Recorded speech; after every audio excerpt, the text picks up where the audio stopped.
شهر رمضان الذي أنزل فيه القرآن هدى للناس وبينات من الهدى والفرقان. الحمد لله رب العالمين والصلاة والسلام على خاتم الأنبياء والمرسلين وعلى آله وأصحابه ومن تبعهم بإحسان إلى يوم الدين. أما بعد، گزشتہ درسوں میں ہم نے جنگ بدر کے حالات سنے. اللہ تعالیٰ نے رسول اللہ صلی اللہ علیہ وسلم اور صحابہ کرام کو فتح مندی عطا فرمائی. 3 روز بدر کے میدان میں قیام فرما کر رسول اللہ صلی اللہ علیہ وسلم واپس مدینے کے راستے پر چل پڑے. تو آپ صلی اللہ علیہ وسلم کے ساتھ قیدی بھی تھے. جو مکے کے مشرک جو آئے تھے وہ قیدی کی شکل میں آئے تھے، تو وہ قیدی تھے. تو ان قیدیوں کے ساتھ مال غنیمت کے ساتھ اللہ کے نبی صلی اللہ علیہ وسلم مکے کی طرف چلے. اور یہ ساری ذمہ داری اللہ کے نبی نے عبداللہ بن کعب رضی اللہ عنہ کو سونپ دی کہ جتنے بھی قیدی ہیں مال غنیمت ہے، پوری ذمہ داری آپ کی ہے. تو ہمیشہ جو بھی آدمی کام کرتے ہیں اپنے قابل بھروسہ لوگوں کو بھی رکھنا چاہیے. کچھ لوگوں کی عادت ہے میں اکیلا پورا کروں گا. ایسا ہو سکتا کیا؟ نہیں ہو سکتا. اللہ کے نبی صلی اللہ علیہ وسلم نے الگ الگ ڈپارٹمنٹ بنائے، ایک ایک کی ذمہ داری ایک ایک کے حوالے کر دی تاکہ وہ لوگ اس ساری چیزوں کو دیکھ لیں. اور جیسے ہم نے سنا کہ اللہ کے نبی صلی اللہ علیہ وسلم جب وادی صفرا میں تھے تو اللہ کے نبی صلی اللہ علیہ وسلم نے نضر ابن حارث کو قتل کرنے کا حکم دیا. نضر ابن حارث وہ تھا جس کے ہاتھ میں بدر کا جھنڈا تھا، وہی جنگ کا جھنڈا اٹھایا ہوا تھا. اور یہ اللہ کے نبی صلی اللہ علیہ وسلم کو بڑی تکلیف دیتا تھا. اللہ کے نبی صلی اللہ علیہ وسلم نے حضرت علی کو ذمہ داری دے دی کہ اسے زندگی سے نجات دے دے، اور وہ قتل کر دیا گیا نضر ابن حارث. تو یہ سارے وار پریزنرز نہیں تھے، وار کرمنل تھے، جنگی مجرم تھے. جنگی قیدی الگ ہوتا ہے، جنگی مجرم الگ ہوتا ہے. یہ جنگی مجرم تھے تو ان کی یہ سزا تھی. اس کے بعد اللہ کے نبی صلی اللہ علیہ وسلم عرق الظبیہ میں جب پہنچے تو اللہ کے نبی صلی اللہ علیہ وسلم نے عقبہ بن ابی معیط اس کے قتل کا حکم صادر فرمایا. اور یہ ایسا تھا جس نے نماز کی حالت میں آپ کی پیٹھ پر، جب آپ اللہ کے نبی سجدے میں تھے تو آپ کی پیٹھ پر اونٹ کا گوبر، اوجھڑی، بوٹی، ساری غلاظتیں ڈالی تھی. اور یہ وہ تھا جس نے اللہ کے نبی کے گلے میں رسی ڈال کر مروڑا تھا. اگر ابو بکر وقت پر نہ آتے تو اللہ کے نبی صلی اللہ علیہ وسلم کی جان چلی جاتی. تو ایسے مجرم کی سزا تو ایسی ہی ملنی تھی جیسے اسے دی گئی. اس کے بعد ایک اور چیز جس کا ذکر انہوں نے یہاں کیا ہے کہ جب اللہ کے نبی صلی اللہ علیہ وسلم مدینے کے قریب پہنچے تو نہیں کسی کے دل میں خیال ہو سکتا ہے کہ اللہ کے نبی صلی اللہ علیہ وسلم نے ایسا کیوں کیا. تو اس کا جواب انہوں نے لکھا کہ ان دونوں طاغوتوں کا قتل کیا جانا ضروری تھا، کیونکہ صرف جنگی قیدی نہ تھے بلکہ جنگی مجرم بھی تھے. اس لیے اللہ کے نبی نے ان دونوں کو قتل کر دیا. جب مدینے کے قریب پہنچے تو مدینے میں جو لوگ تھے وہ لوگ آگے آئے اور اللہ کے نبی صلی اللہ علیہ وسلم کو مبارکبادی دینے لگے، صحابہ کرام کو مبارکبادی دینے لگے. اور اتنے میں حضرت اسید بن حضیر آئے رضی اللہ عنہ، جو جنگ میں شامل نہیں ہوئے تھے. بولے اللہ کے نبی، ہمیں معلوم نہیں تھا کہ آپ جنگ لڑنے جا رہے ہیں. آپ نکلے تھے کس نیت سے؟ اللہ کے نبی مدینے سے نکلے تھے کس نیت سے؟ قافلے کے لیے نکلے تھے. ابو سفیان جو قافلہ لے کے آ رہا تھا اس قافلے کے لیے نکلے تھے. اسید بن حضیر نے کہا کہ اگر آپ کا ٹکراؤ دشمن سے ہوگا، اگر یہ ہم کو معلوم ہوتا تو ہم پیچھے نہیں رہتے، ہم آپ کے ساتھ آتے، ہم بھی آپ کے ساتھ جنگ لڑتے. اللہ کے نبی صلی اللہ علیہ وسلم اس کے بعد مدینہ منورہ میں داخل ہوئے اور مدینے میں داخل ہونے کے بعد مدینے کے آس پاس جتنے لوگ تھے سب کے اوپر ایک دھاک بڑھ گئی، بولی کہ مکے کے لوگوں کو ہرا کے آئے ہیں، کتنی طاقت صحابہ میں ہے، اللہ نے کتنی بڑی مدد کی ہے۔ اب یہ موقع تھا کہ مدینے میں جو منافق تھے عبداللہ بن ابی وغیرہ، وہ بھی دکھانے کے واسطے مسلمان ہو گئے، بولا ارے یہ کہاں کی مصیبت، چلو مسلمان ہو جاتے ہیں۔ تو یہ لوگ بھی کیا ہو گئے، چپ کے دکھانے کے واسطے ہی صحیح مسلمان ہو گئے۔ یہ وہ موقع تھا جس میں بہت سارے لوگ مسلمان ہوئے۔ اس کے بعد اللہ کے نبی صلی اللہ علیہ وسلم نے جو قیدی تھے ان قیدیوں کو صحابہ کے حوالے کیا۔ دیکھو یہ قیدی ہیں، پورے قیدی ایک جگہ رکھ نہیں سکتے تھے، جیل کا سسٹم نہیں تھا، تو اللہ کے نبی صلی اللہ علیہ وسلم نے ایک ایک قیدی کو ایک ایک گھر والوں کے حوالے کر دیا، اسے آپ لوگ سنبھالو۔ تو اب وہ زمانہ تھا، اللہ کے نبی صلی اللہ علیہ وسلم نے کہا کہ قیدیوں کے ساتھ اچھا سلوک کرو، قیدیوں کے ساتھ اچھا سلوک کرو۔ تو صحابہ کرام فرماتے ہیں اللہ کے نبی صلی اللہ علیہ وسلم کی اس حکم پر صحابہ خود کھجور کھاتے تھے، قیدیوں کو روٹی کھلاتے تھے۔ تو اب آپ سوچیں گے نہیں نا، کھجور اچھا نہ روٹی سے، وہاں ویسا نہیں تھا۔ وہ مدینہ تھا جہاں کھجور سستا تھا، روٹی مشکل تھی، روٹی ملنا مشکل تھا، تو صحابہ کرام خود کھجور کھا لیتے تھے اور ان لوگوں کو روٹی کھلاتے تھے۔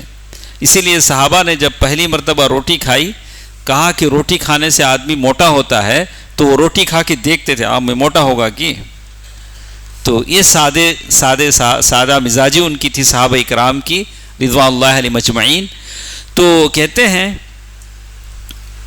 مدینے میں کھجور بے حیثیت چیز تھی کہ ابھی اس کی ویلیو نہیں تھی، لیکن روٹی خاصی گرا قیمت تھی، تو قیدیوں کو روٹی کھلاتے تھے خود۔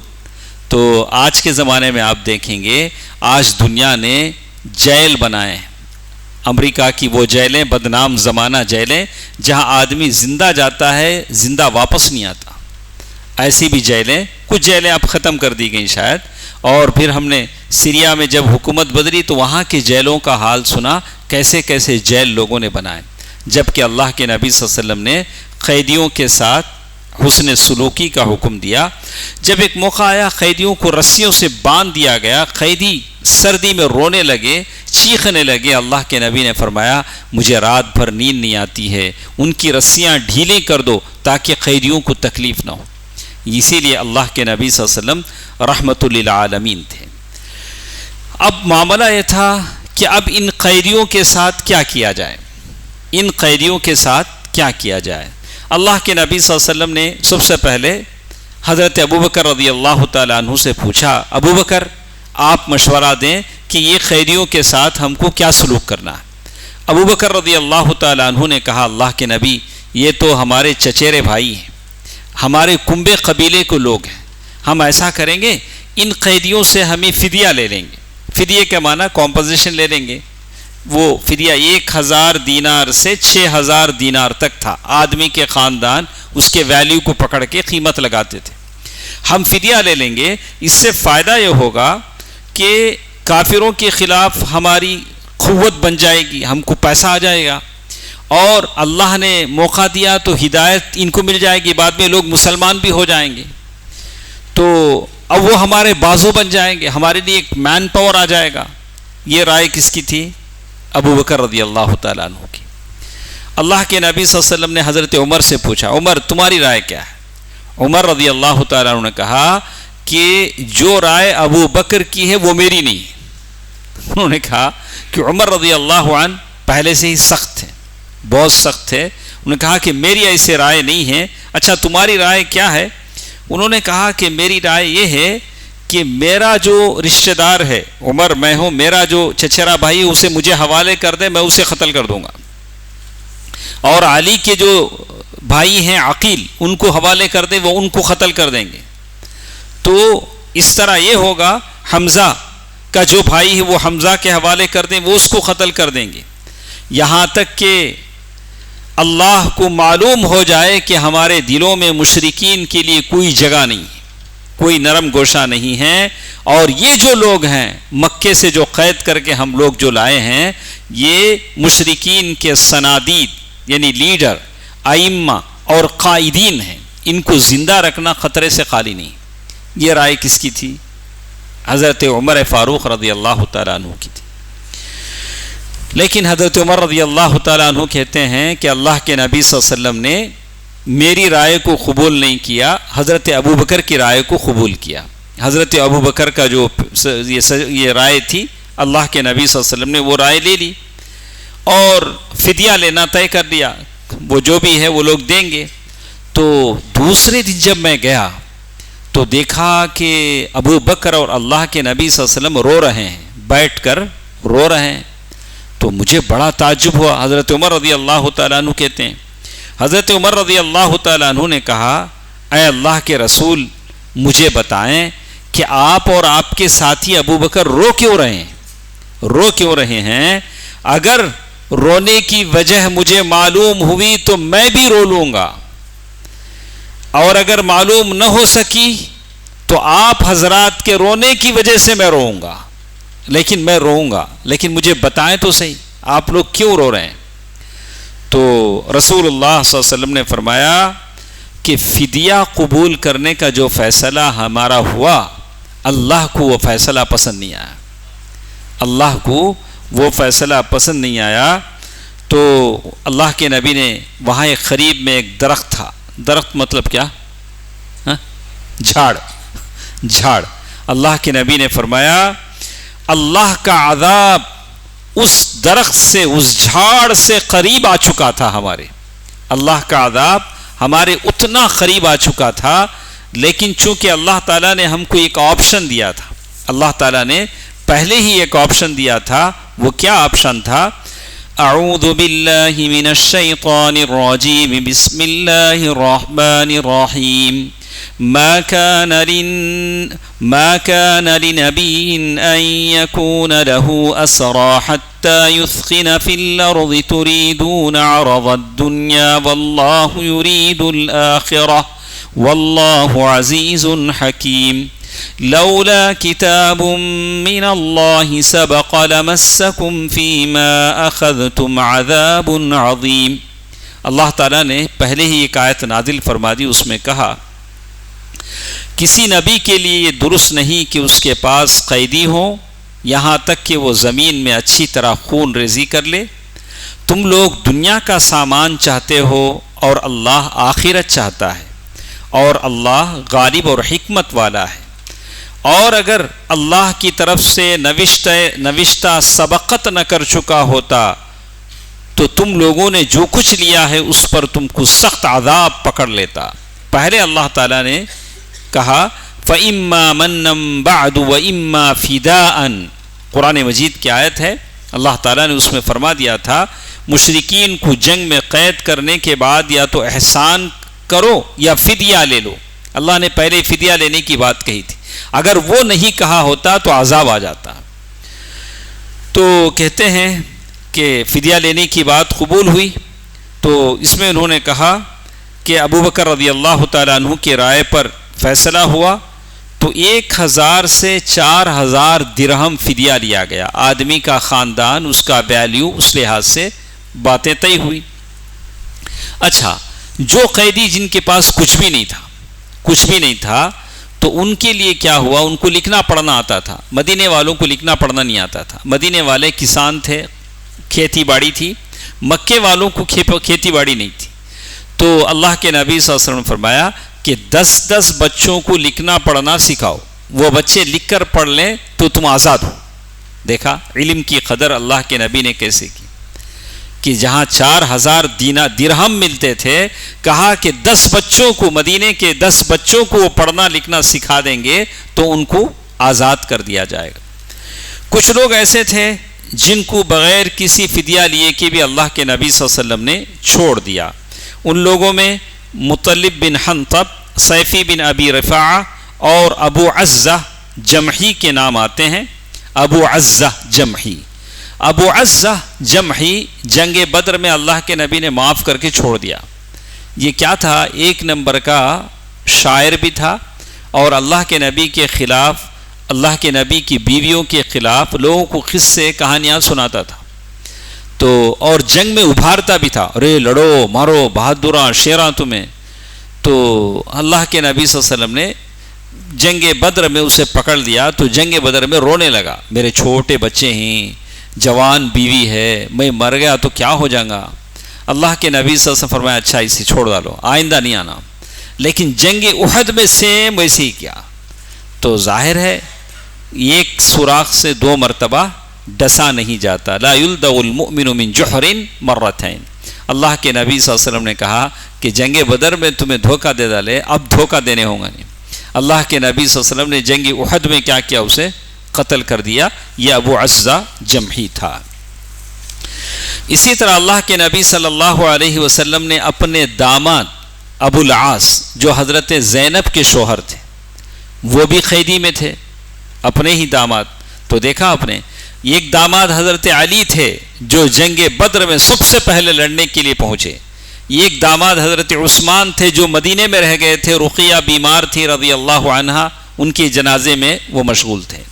اور یہ داماد تھے ابو العاص جو زینب کے شوہر تھے. اللہ کے نبی صلی اللہ علیہ وسلم نے ان کو بھی چھوڑ دیا، لیکن ایک کنڈیشن کے ساتھ چھوڑا، تمہیں مکہ جا کر آپ میری بیٹی جو وہاں مکے میں ہے اسے واپس مدینہ بھیج دیں گے. ابو العاص نے شرط قبول کر لی. اور جب حضرت زینب کو معلوم ہوا کہ ابو العاص قیدیوں میں پھنسے ہوئے ہیں تو اللہ کے نبی کی بیٹی نے کچھ بھی نہیں تھا، یہ گلے کا ہار تھا، وہ ہار دے کر بھیجا، بولا کہ یہ ہار لے لو اور میرے شوہر کو نوشو کو چھوڑ دو. تو وہ ہار جب آیا اللہ کے نبی صلی اللہ علیہ وسلم کے سامنے صحابہ نے پیش کیا، اللہ کے نبی یہ ہار ہے، آپ کی بیٹی نے بھیجا ہے کہ آپ کے جو داماد ہیں ابو العاص ان کو چھوڑ دیا جائے، ان کو ریلیز کر دیا جائے.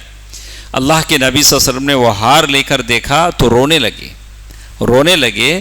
کہا کہ ارے یہ ہار تو وہ ہے جو میں نے ختیجہ کو دیا تھا، ختیجہ نے اپنے بیٹی کو دیا تھا. تو اللہ کے نبی صلی اللہ علیہ وسلم کے اوپر بڑی رقت طاری ہو گئی اور آپ نے صحابہ کرام سے اجازت چاہی کہ ابو العاص کو چھوڑ دیں. تو صحابہ نے قبول کر لیا اور رسول اللہ صلی اللہ علیہ وسلم نے ابو العاص کو اس شرط پر چھوڑا کہ وہ جائیں گے تو زینب رضی اللہ تعالی عنہ کو مکے سے مدینہ بھیج دیں گے. لیکن زینب رضی اللہ تعالی عنہ کی ہجرت کی داستان بڑی المناک ہے، بڑی غمگین ہے.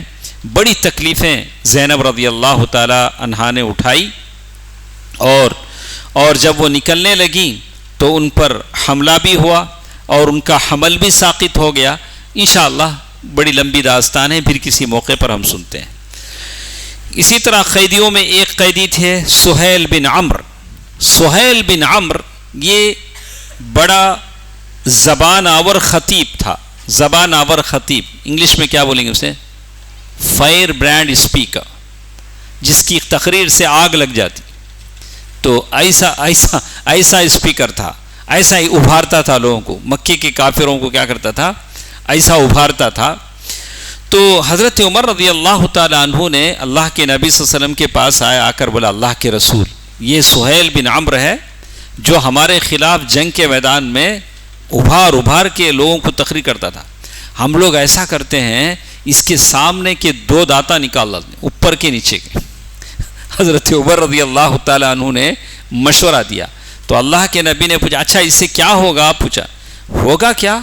آئندہ جب وہ تقریر کرنے کے لیے کھڑے گا اس کی زبان دانتوں میں اٹک جائے گی، بول نہیں سکے گا، تتلا ہو جائے گا. اللہ کے نبی صلی اللہ علیہ وسلم فرمایا کہ نہیں، یہ مثلا ہے، اللہ نے منع کیا ہے کسی کا مثلا کیا جائے. میں ایسا نہیں کرتا جس پر قیامت کے دن اللہ تعالیٰ کی پکڑ کا خطرہ ہے، میں ایسا نہیں کرتا.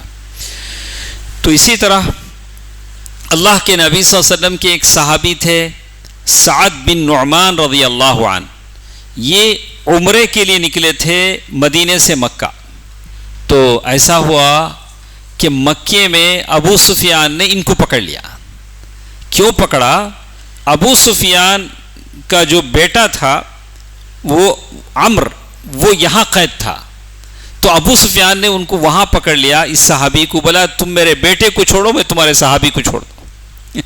تو اللہ کے نبی صلی اللہ علیہ وسلم نے عمرو کو، ابو سفیان کے بیٹے کو اس صحابی کے بدلے میں چھوڑ دیا، تو اس طرح وہ بھی چھوڑ دیا گیا۔ تو اس کے بعد قرآن کا یہ تبصرہ، اس جنگ کے بعد قرآن مجید کا ایک تبصرہ آیا ہے، تو اس تبصرے کے تعلق سے کچھ باتیں ہمارے ساتھ ہیں، اس کو ہم یہاں دیکھتے ہیں۔ اللہ تعالیٰ نے مسلمانوں کی نظر ان کوتاہیوں اور اخلاقی کمزوریوں کی طرف مبذول کروائی۔ کچھ کوتاہیاں، کچھ اخلاقی کمزوریاں مسلمانوں میں رہ گئی تھیں، اللہ تعالیٰ نے ان کمزوریوں سے بچنے کی مسلمانوں کو ہدایت کی۔ اس کے بعد اللہ تعالیٰ نے فتح میں جو غیبی امداد ملی اس کا تذکرہ کیا، قرآن میں ساری آیتیں موجود ہیں۔ اور اس کے بعد اللہ تعالیٰ نے مسلمانوں کو سمجھایا کہ جیت لینے کے بعد کہیں تمہارے اندر تکبر پیدا نہ ہو جائے، ہم جیت گئے، ایسا ہونا نہیں چاہیے۔ اللہ تعالیٰ پر توکل کریں اور نبی کی اطاعت کرتے رہیں، نبی کی تابعداری کریں، نبی کی بات مانیں۔ پھر اللہ تعالیٰ نے جنگ کے مقصد کا ذکر کیا کہ جنگ کیوں ہوتی ہے۔ اس کے بعد مشرکین اور منافقین اور یہود اور جنگی قیدیوں کو نصیحت کی گئی کہ وہ حق کے سامنے جھک جائیں اور اس کے پابند بن جائیں، اور مسلمانوں کو مال غنیمت کے اصول بتلائے گئے۔ مال غنیمت میں سے کتنا حصہ نبی کا ہے، کتنا حصہ عام لوگوں کا ہے، ساری باتیں بتائی گئیں۔ تو کئی باتیں تھیں جو اس ضمن میں مسلمانوں کو نصیحت کے طور پر اللہ تعالیٰ نے مسلمانوں کو بتائیں۔ ان تمام باتوں کا یہاں انہوں نے ذکر کیا ہے۔ اس کے بعد کچھ اور چیزیں ہمارے ساتھ ہیں، تو انشاءاللہ ان چیزوں کو بھی ہم مکمل کر لیتے ہیں۔ تو ہمارے پاس کچھ اور بھی ہے کہ بدر کے بعد، یہ تو بدر کی جنگ تھی، بدر کی جنگ کے بعد کچھ اور بھی مسلمانوں کے ساتھ کچھ سرگرمیاں ہوئیں۔ تو وہ کیا سرگرمیاں تھیں بدر کی جنگ کے بعد، کیا واقعات پیش آئے تھے، اس کا ذکر کیا۔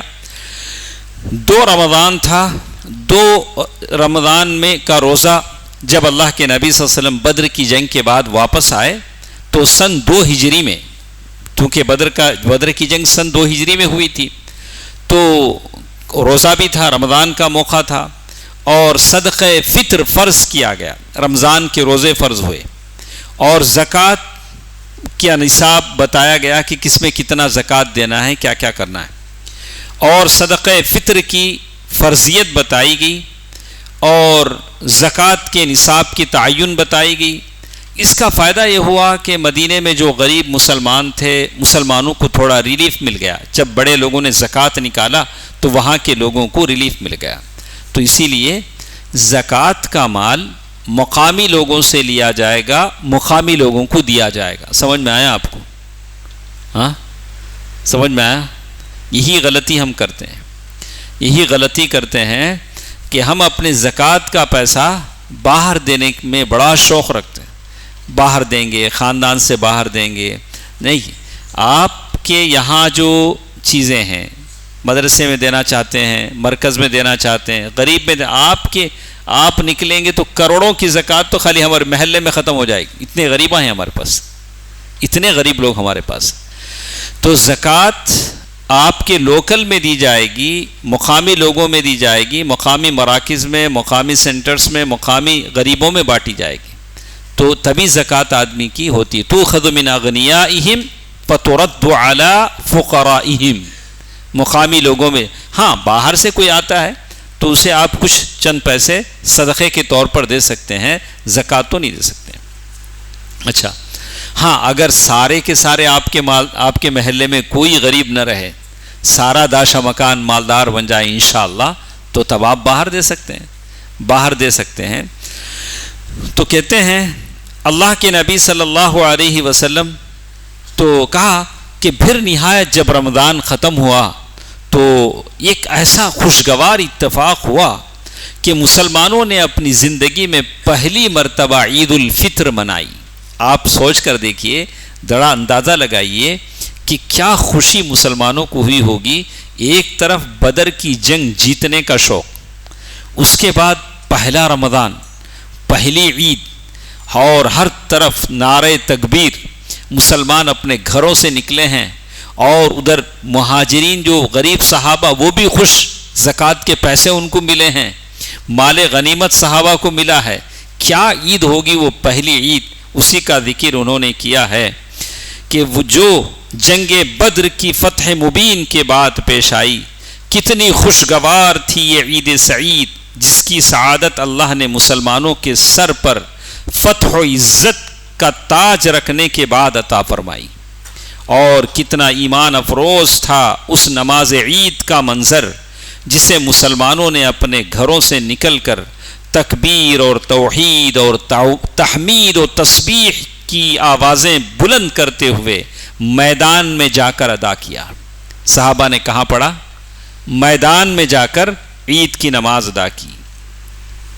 اس وقت حالت یہ تھی کہ مسلمانوں کے دل اللہ تعالیٰ کی دی ہوئی نعمتوں اور اس کی مدد کے سبب اس کے رحمت و رضوان کے شوق سے لبریز، اس کی طرف رغبت کے جذبات سے معمور تھے، اور ان کی پیشانیاں اللہ کے شکر و احسان میں جھکی ہوئی تھیں۔ اللہ تعالیٰ نے اسی نعمت کا ذکر کرتے ہوئے قرآن میں فرمایا ہے وَاذْكُرُوا إِذْ أَنْتُمْ قَلِيلٌ مُسْتَضْعَفُونَ فِي الْأَرْضِ تَخَافُونَ أَنْ يَتَخَطَّفَكُمُ النَّاسُ فَآوَاكُمْ وَأَيَّدَكُمْ بِنَصْرِهِ وَرَزَقَكُمْ مِنَ الطَّيِّبَاتِ لَعَلَّكُمْ تَشْكُرُونَ۔ یہ قرآن مجید کی آیت ہے جس میں کہا کہ یاد کرو اس وقت کو جب تم تھوڑے تھے، زمین میں کمزور بنا کر رکھے گئے تھے، ڈرتے تھے کہ کہیں اچانک تمہیں لوگ اچک نہ لیں، تمہاری یہ حالت تھی۔ جب کہ اللہ تعالیٰ نے فآواکم، تو یہ ہوا کہ اللہ نے تمہیں ٹھکانہ مرحمت فرمایا، وَأَيَّدَكُمْ بِنَصْرِهِ، اور اپنی مدد کے ذریعے سے تمہاری تائید کی، اور تمہیں پاکیزہ چیزوں سے روزی دی تاکہ تم لوگ اس کا شکر ادا کرو۔ یہ پہلی عید تھی جو مسلمانوں نے منائی، اور بھی بہت ساری باتیں ہمارے ساتھ ہیں، انشاءاللہ کل کے درس میں ہم اس کو سنتے ہیں۔ اس کے بعد بہت سارے احکامات ہیں، بہت ساری باتیں ہیں جو جنگ بدر کے بعد کے حالات میں کیا کیا چیزیں پیش آئیں۔ آپ تمام حضرات سے میں گزارش کروں گا کہ ہمارے ساتھ پابندی کے ساتھ تشریف لائیں تاکہ ہم اللہ کے نبی صلی اللہ علیہ وسلم کی اس سیرت کو سنیں، یاد رکھیں، اور ہماری زبان ہمیشہ اللہ تعالیٰ کی حمد و ثنا کے بعد اللہ کے نبی صلی اللہ علیہ وسلم پر درود و سلام پڑھتے رہے۔ اللہ تعالیٰ ہم سب کو نبی صلی اللہ علیہ وسلم کی شفاعت کبریٰ نصیب فرمائے۔ اللہ ہمیں اللہ کے نبی صلی اللہ علیہ وسلم کے ساتھ ہمسائیگی عطا فرمائے۔ اللہ تعالی ہم سب کو اللہ کے نبی صلی اللہ علیہ وسلم کی سنت پر عمل پیرا ہونے کی توفیق نصیب فرمائے۔ اللہ عالم اسلام میں مسلمان جہاں جہاں پریشان ہیں، اللہ سارے مسلمانوں کی پریشانیوں کو دور فرمائے۔ اللہ ہماری مجلس میں کوئی قرض دار ہے تو اس کے قرض کی ادائیگی کا ذریعہ فرما دے۔ اگر کوئی بیمار ہے اے اللہ اسے شفائے عاجلہ عطا فرما، شفائے کلی عطا فرما۔ یا اللہ ہماری اس مجلس میں کوئی مرد و خواتین فخر و فاقہ کا شکار ہیں تو یا اللہ اسے تونگری سے بدل دے، تونگری سے بدل دے، اس کی پریشانیوں کو دور فرما دے۔ یا اللہ ہم سب کی حفاظت فرما، ہمارے جان و مال و عزت و عصمتوں کی حفاظت فرما۔ یا اللہ ہمارے دکھ درد الجھن غموں کو خوشیوں میں بدل دے، آمین۔ والسلام علیکم ورحمۃ اللہ وبرکاتہ۔